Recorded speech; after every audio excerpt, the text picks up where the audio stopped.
If a man knows not which port he sails, no wind is favorable. He who is not a slave to his emotions is truly free. The nearer a man comes to a calm mind, the closer he is to strength.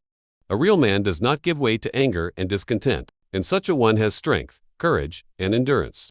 Unlike the irritable and complaining, the greatest remedy for anger is delay.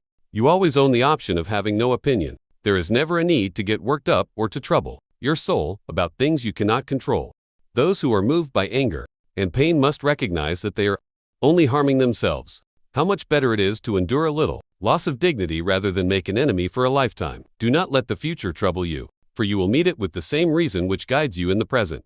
It is not what happens to you, but how you react to it that matters. When you wake up in the morning, tell yourself, the people I deal with today will be meddling, ungrateful, arrogant, dishonest, jealous, and surly. They are like this because they do not know the difference between good and evil. But I have seen the beauty of good and the ugliness of evil, and have recognized that the wrongdoer has a nature. Be tolerant with others and strict with yourself. Related to my own, do not be wise in words, be wise in deeds. If someone is unable to be rational, do not get angry with them, for they are acting in accordance with their nature. The mind that is anxious about future events is miserable. He suffers more than necessary who suffers before it is necessary. Be like the rock that waves keep crashing over. It stands unmoved, and the raging of the sea falls around it. You have power over your mind, not outside events. Realize this, and you will find strength. Remember, you shouldn't be surprised that people act according to their nature. Just as you wouldn't be surprised that a fig tree bears figs. To bear trials with a calm mind robs misfortune of its strength. A person's worth is measured by the worth of what they value.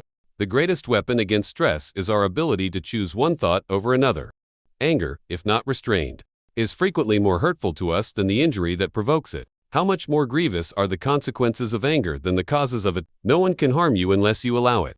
If you are distressed by anything external, the pain is not due to the thing itself but to your estimate of it. In this you have the power to revoke at any moment. While we cannot control what happens, we can always control our response.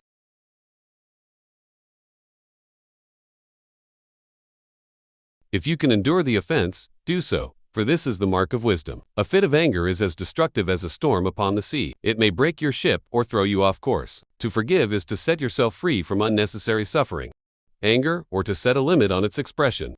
Let no man be slow to recognize the force of his own. Be calm in your dealings with men and let reason guide you rather than passion.